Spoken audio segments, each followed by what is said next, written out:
I'm Colin, And I'm Megan. and this is Petsitter Confessional, an open and honest discussion about life as a pet sitter. Hey everybody, big news. We just reached 500 Instagram followers and 300 Facebook followers. We thank you guys so much for that. Thank you.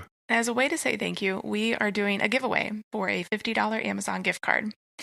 If you want the details on that, you can head over to our Facebook page at Petsitter Confessional, find the giveaway post, and follow the steps on there. Or if you're on Instagram, we are at Petsitter Confessional, and you can follow the steps on there as well on our giveaway post. And this ends? The contest ends November 28th. Again, thank you guys so much. We really wouldn't be doing this without you guys, and we appreciate all of the support and feedback we've been getting.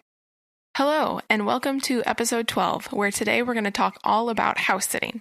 And this is when you go to the client's home and you stay there overnight. So there are those that travel internationally for house sits, like Kelly, the house sit diva, on episode 9. And there are those that house sit more locally, like Alex and Beth from episode 6. So check out both of those episodes for a recap on what they do and how they house sit. Many times, international house sitting is done for free and is a trade because the owner is providing accommodation while the pet sitter is providing, obviously, pet sitting. So locally based house sitting, particularly in the United States, is for a fee. So you want to think about the duration of the sits that you would like. Would you be willing to take a house sit for a week or less? Or would you be doing long-term house sitting?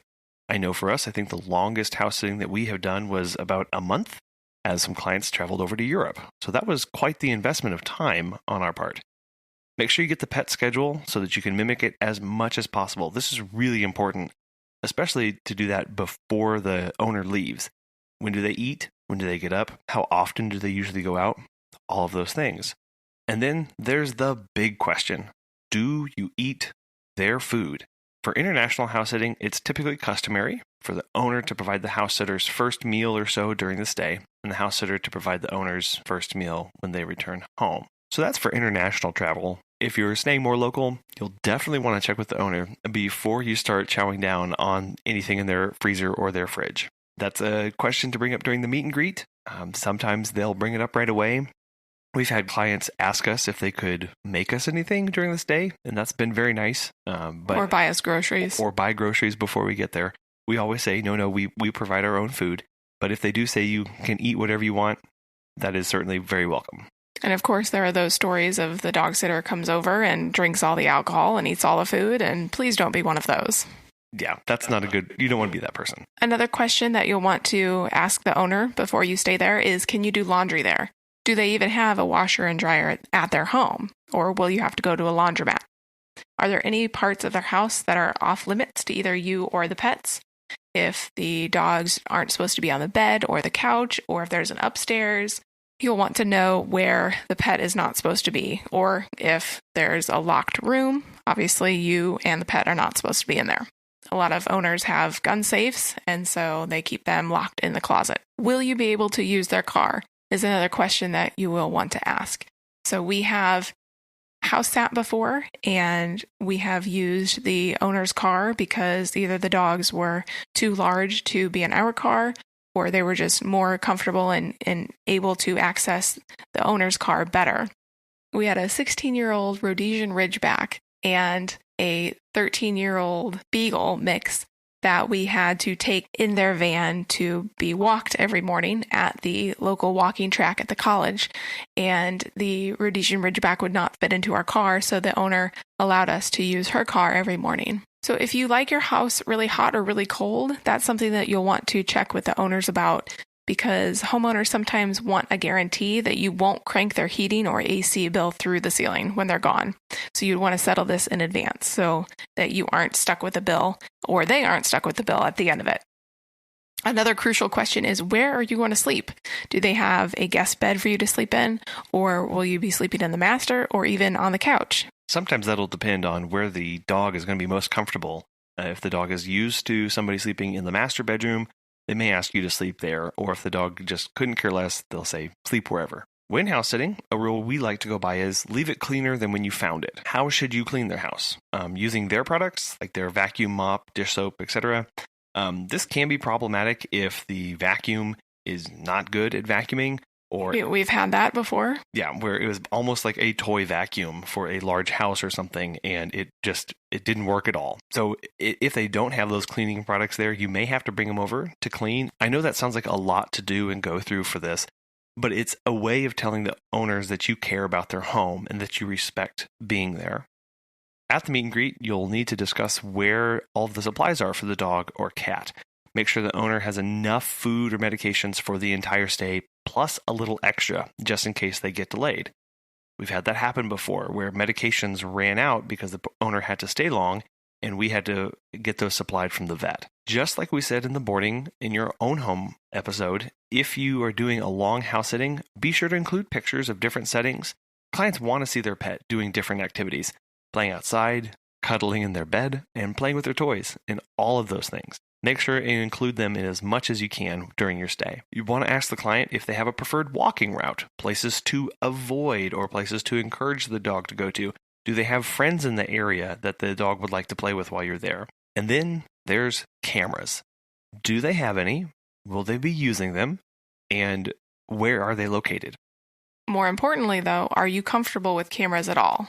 For us, that's a really big turnoff. If somebody says, I've got cameras throughout the entire house, that's not something we really want to be a part of. And I don't want somebody videoing me in the bathroom or watching us while we sleep. That's really not okay. For us, then it's an invasion of privacy, but for other sitters, they welcome it and they don't mind it because they have nothing to hide. And we have nothing to hide either. I just don't want to be watched while I'm sleeping. When you're house sitting, you want to think about what you want to do in inclement weather and in a case of emergencies. Also, does the client want you there 24/7? Is that something that you can even do, or do you have a job that you have to go to? Some clients and their dogs need you there all the time. It's good to know if you can accommodate that or not. And obviously, a lot of people charge higher prices if they are not allowed to leave, even to go out to dinner somewhere. Because that's sacrificing other potential clients that you could be having during that time while you're seeing that other one 24/7. This came up recently for us when there was a retired couple going to their son's wedding. Their dogs were used to somebody being there 24/7, and they asked us to continue that. So we charged a little extra than we normally do because we were sacrificing our time and other clients that we could potentially be sitting in lieu of that. I stayed there that whole day and never left, and that was something I don't think we'd really like to do again. So in those cases of inclement weather and emergencies, it's good to have an emergency contact, getting that before the owner leaves. Also getting the veterinary info and making sure that you are the person that can make those decisions in case there is an emergency. In those emergency situations, if the dog happens to get out of the house, you need to talk with the owner beforehand at the meet and greet if the dog digs holes or jumps over the fence, or if the cat likes to bolt out the door. Both of those, the digging holes and the jumping over the fence, both of those have happened to us during a house sit, and it was not a pleasant experience. Thankfully, we got both of those dogs back, but we were much more cautious throughout the rest of the sitting. And we have had owners say, oh, if the dog gets out, just wait a little bit, they'll come back, or they'll be on the front porch, or those kind of things. And that's very reassuring, just to know that we don't need to immediately freak out, at least. We need to watch and wait for a little bit. Part of that discussion of where does the dog go when it gets out is, does it dig holes or jump over the fence? Have they had problems with that? Are there problem areas that they've continually had to deal with over time? Because both of those, again, as Megan had mentioned, have happened to us during a sit.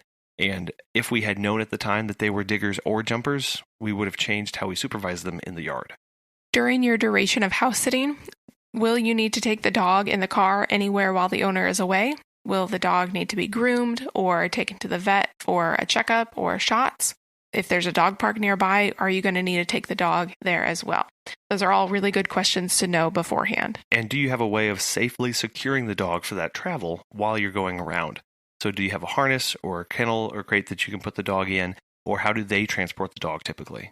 When we're at a house, we really limit how much we spread out with all of our stuff, even if we're going to be there for a while, because it keeps our footprint low, so we're less likely to lose things and less likely to impact how the owner has things organized in their house. If you have kids or a significant other, is the owner okay with them coming over? You've got to ask that before the stay even begins. When that's something that we bring up, As husband and wife with 2 kids, and that's questions that we ask. Do you mind if there's suddenly 4 people in the home, or would you rather it just be one of us? And whatever they prefer to answer, that's fine with us. Well, and also likely the house owner is going to tell the neighbors that they're going to be away, that somebody else is coming over to the house, to be watchful of, any suspicious activity around the house. And so you definitely need to talk with the owners about anyone that could potentially be coming over, because they may, if somebody comes over and they don't know about it, they are unlikely to hire you again. Making sure the owner notifies their neighbors that there's going to be a pet sitter over there, so that you don't get the cops called on you for being a strange car in the driveway or a light on in the house, that everyone, at least in the neighborhood, can know that you're supposed to be there, and let the owners know that they should probably go ahead and do that. While you're there, you'll want to bring in the mail and packages and ask beforehand if they're expecting any, so that you can make sure that you bring those off the porch as fast as possible.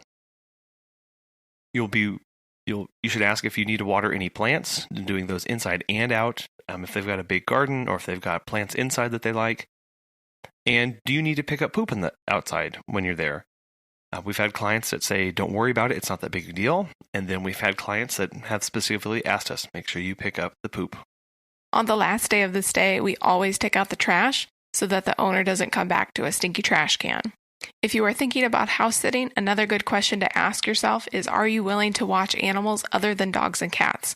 There are a lot of people who live on farms and have horses or chickens, lizards, etc. So if you have experience in caring for those kinds of animals, that's always a plus.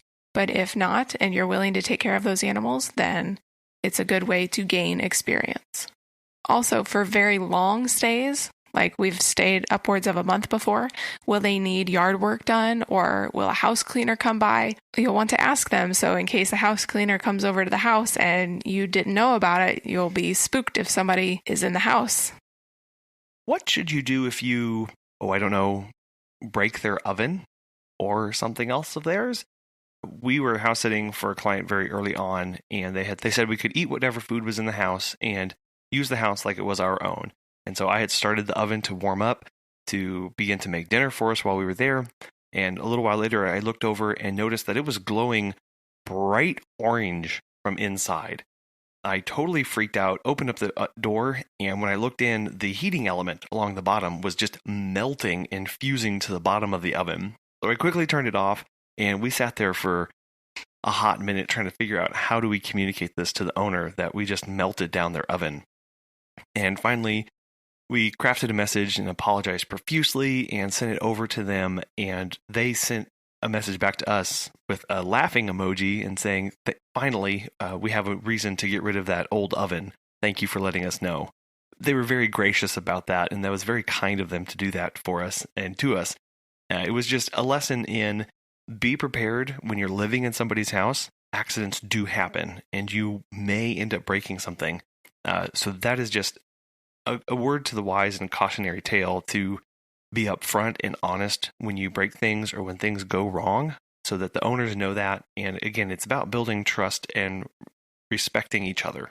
And that's a good thing to have in your contract as well, of any liabilities that happen, who's going to take responsibility for those. If you break their oven or break their vacuum, are you responsible for those charges, or is the owner responsible for those charges?